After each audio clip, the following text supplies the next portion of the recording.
तो कल हमने क्या पढ़ लिया था? वॉल्यूम हमने निकाला था, right? Volume of cube, CC, BCC और सिंपल क्यूबिक का वॉल्यूम निकाला। तो आज हम पढ़ेंगे पैकिंग एफिशिएंसी।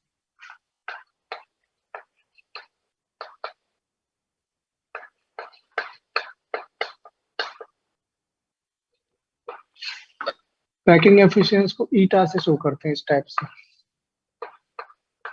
ईटा क्या होता है? जैसे एन होता है उसी को नीचे की तरफ ले जाता है, ठीक है। तो पैकिंग एफिशिएंसी क्या होता है? देखिए, एक होता है पैकिंग फ्रैक्शन, एक होता है पैकिंग एफिशिएंसी। तो पैकिंग एफिशिएंसी परसेंटेज में होगा, परसेंटेज वॉल्यूम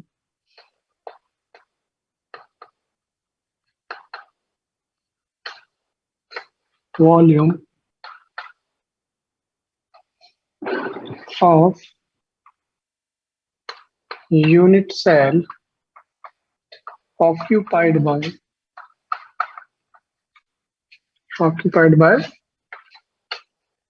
atoms, ठीक है। Percentage volume of unit cell occupied by atoms. जैसे अगर मैं सिंपल क्यूबिक में बात करता हूँ, किसकी फॉर्म में बात करता हूँ? सिंपल क्यूबिक, यानी कि पैकिंग एफिशिएंसी का अगर मुझे फॉर्मूला लिखना है तो ईटा इक्वल्स टू हो जाएगा, चलो पहले फॉर्मूला लिखते हैं। वॉल्यूम ऑक्यूपाइड बाय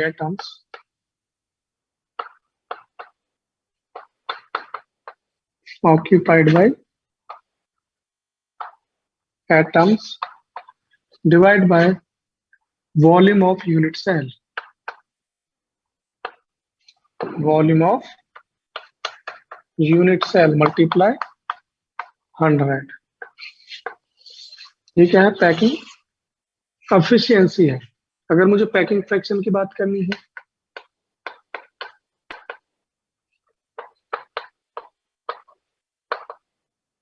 तो फॉर्मूला क्या बन जाएगा? Volume occupied by atoms multiply नहीं करेंगे, डिवाइड बाय वॉल्यूम ऑफ, मतलब 100 से मल्टीप्लाई नहीं करेंगे फ्रैक्शन में, क्योंकि फ्रैक्शन आपका 1 से कम आएगा। यस और नो? तो इसमें आप लोग 100 से मल्टीप्लाई नहीं करेंगे, जस्ट वही फॉर्मूला, 100 को मल्टीप्लाई नहीं करेंगे। पैकिंग एफिशिएंसी में क्या करते हैं? परसेंटेज से मल्टीप्लाई, 100 से मल्टीप्लाई कर देते हैं परसेंटेज के लिए। तो ये पॉइंट आप लोगों को समझ आया कि नहीं आया? बोलो। Yes sir. ओके, रब कर दो इसको। नहीं रुको सर, 1 मिनट। हाँ हाँ, सिंपल क्यूबिक का पैकेज निकालते हैं।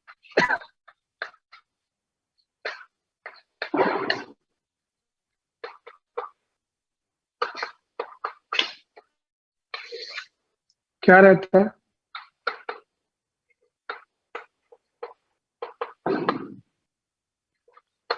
तो आपने देखा वो टोटल वॉल्यूम, टोटल आपके कितने एटम आते हैं सिंपल क्यूबिक में? टोटल कितने एटम? और 8 कॉर्नर पे थे, 1 एटम, 1 कॉर्नर पे 1 एटम पार्टिसिपेट करता। 1/8 मल्टीप्लाई 1/8 कितना आ गया? 1 आ गया कि नहीं? 1 तो 1 मल्टीप्लाई, क्योंकि यहाँ पर एटम हमें स्फेरिकल मानना है तो स्फेरिकल मानेंगे। तो बताइए उसका वॉल्यूम कितना रहेगा? 4/3 पाई आर क्यूब हाँ यस मल्टीप्लाई 100, एफिशिएंसी परसेंटेज के लिए आ गया। और जो वॉल्यूम ऑफ यूनिट सेल है वो A⁻³ था, volume of unit cell A⁻³। लेकिन आपको पता है हमने सिंपल क्यूबिक में A = 2R रिलेशन पढ़ा हुआ है, यस और नो? यस तो कितना आ जाएगा? 4/3 8R³ pi are cube upon 2R³ लिख सकता हूँ कि नहीं? यस तो यहाँ से सॉल्यूशन क्या आएगा? 4/4 पाई R³ upon 3 into 8R³ multiply 100। R³ से R³। अब आपको समझ आ गया कि कल जो मैंने वॉल्यूम लिखाया था R की फॉर्म में 8R³ लिखाया था। क्यों लिखाया था? क्योंकि ये R और ये R आपस में क्या हो जाएंगे? कैंसिल हो जाएंगे, इसलिए कल वॉल्यूम R की फॉर्म में निकलवाया था आपको। सभी का क्यूबिक की फॉर्म में, सभी सिंपल क्यूबिक या आपका body centred cubic unit cell या face centered cubic unit cell सभी का वॉल्यूम ए की पावर 3 था, लेकिन मैंने ए और आर का रिलेशन का यूज करके उस वॉल्यूम को आर की टर्म्स में लेकर आया था। क्यों लेकर आ रहा था? क्योंकि ये आर इस वाले आर को कैंसिल आउट कर देगा, क्योंकि जो आपके एटम्स रहेंगे वो स्फेरिकल माने जाएंगे, और स्फेरिकल माने जाएंगे तो ये जो आर होगा इसके आर से कैंसिल आउट हो जाएगा, क्योंकि ए से तो हो नहीं सकता। तो इसलिए आर की फॉर्म में वॉल्यूम 8 आर की पावर 3 आया था सिंपल क्यूबिक का। कल चेक कर लीजिए उसको। तो यहां से जब इसको सॉल्व करोगे 4 की वैल्यू पुट करोगे, 4 और 3.14, तो ये तो 2 टाइम्स चला गया। तो आप देखोगे 3.14 को 6 से डिवाइड करना है तो 1 से कम आएगा, तो 52.4% आएगा। यानी कि परसेंटेज एफिशिएंसी कितनी आ जाएगी? 52.4%। किसकी? सिंपल क्यूबिक की पैकिंग एफिशिएंसी जो होगी वो कितने रहेगी? 52.4%। कैलकुलेट कर लेना आप, इतना ही आंसर आएगा। यानी कि पैकिंग एफिशिएंसी इतनी है तो मतलब आपका वैकेंट स्पेस कितना रहेगा? तो इसमें से आप माइनस कर दो, एम्प्टी स्पेस कितना रहेगा बोलो? ये वो स्पेस है टोटल वॉल्यूम का सिंपल क्यूबिक में जो कि कंप्लीटली फिल्ड है, यानी कि एटम्स ने ऑक्यूपाई किया हुआ 52.4%। तो एम्प्टी स्पेस कितना रह जाएगा? 47.6। तो 47.6%। या फिर पैकिंग फ्रैक्शन की बात करें,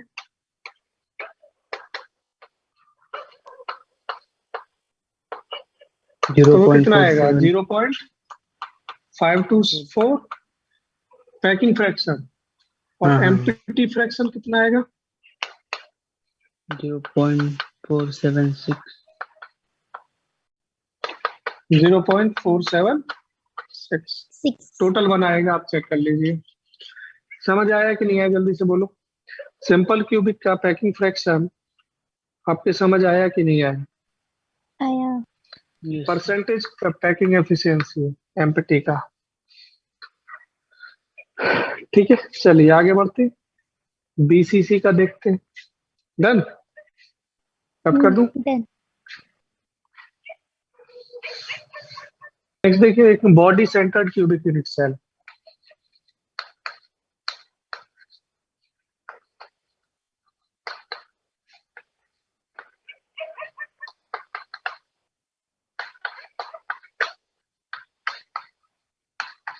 बीसीसी वही हमें निकालना packing efficiency.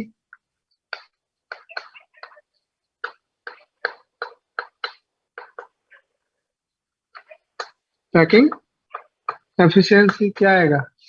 Volume occupied by atoms. कितने वॉल्यूम एटम आते हैं आपके बीसीसी में? कल कैलकुलेट करना सिखाए थे, बताइए। 8 कॉर्नर पर और एक बॉडी सेंटर पर, तो टोटल कितने आए थे? 9 बोलो। 9 आए थे टोटल एटम। 2 सॉरी। अरे मैं लेटिस पॉइंट नहीं पूछ रहा, 2 एटम। मैं लेटिस पॉइंट नहीं पूछ रहा आप लोगों से। कितने आए थे? 2 एटम आए थे। और 1 एटम का वॉल्यूम कितना होता है? 4/3 पाई आर क्यूब। परसेंटेज के लिए 100 से मल्टीप्लाई, और टोटल वॉल्यूम कितना क्यूब का? ए की पावर 3। अब ये ए से और आर से कैंसिल तो नहीं हो सकता, लेकिन बीसीसी में मैंने आपको बताया था ए और आर में क्या रिलेशन होता है? 4r इक्वल्स टू √3 है। यस और नो? यस। अरे नहीं बताया क्या? तो ए की वैल्यू क्या हो जाएगा? 4r/√3। इसको यहाँ पर पुट कर दीजिए। पुट करेंगे वैल्यू तो कितना आ जाएगा? 8/3 पाई आर क्यूब अपॉन 4r/√3 का होल क्यूब मल्टीप्लाई 100। क्या करेंगे? 8 पाई आर की पावर 3 अपॉन 3 इंटू 4 जा 16 4 जा 64 आर की पावर 3, और ये 3√3 ऊपर चला जाएगा इंटू 100। यहाँ से देखो ये कैंसिल आउट, इस 3 से 3 कैंसिल आउट। 18 8 जा 64, यानी कि 3.14 मल्टीप्लाई √3 की वैल्यू कितनी है, तो 1.732 मल्टीप्लाई 100 अपॉन 8। जब आप इसको सॉल्व करोगे तो 68% आ जाएगा अप्रोक्सीमेटली। कितना आ जाएगा? 68%। 68%. यानी कि पीसीसी में पैकिंग एफिशिएंसी क्या होगी? इंक्रीज होगी। ऐसा क्यों होगा? क्योंकि सिंपल क्यूबिक में एटम सिर्फ और सिर्फ कहां पर प्रेजेंट थे? बोलो, सिंपल क्यूबिक में एटम सिर्फ और सिर्फ कहां पर प्रेजेंट थे? कॉर्नर पर प्रेजेंट थे, तब आपका Corner. 52.4% आया। लेकिन यहाँ पर बॉडी सेंटर पर भी एटम प्रेजेंट है, जिसकी वजह से क्या होगा? पैकिंग एफिशिएंसी क्या हो गई है? इंक्रीज हो गई। और कितनी आ रही है? 68%। तो ये है percentage packing efficiency. Percentage empty space निकालें हम,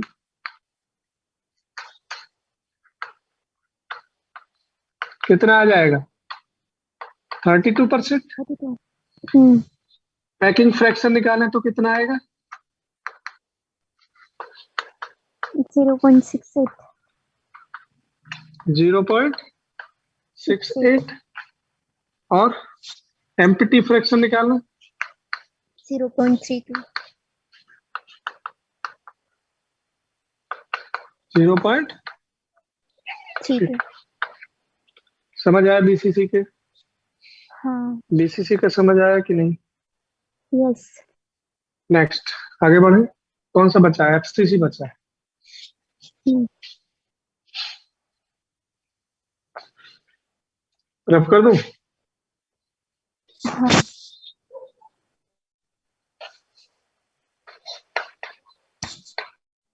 face centred cubic unit cell, इसको बोलेंगे एफसीसी शॉर्ट फॉर्म में।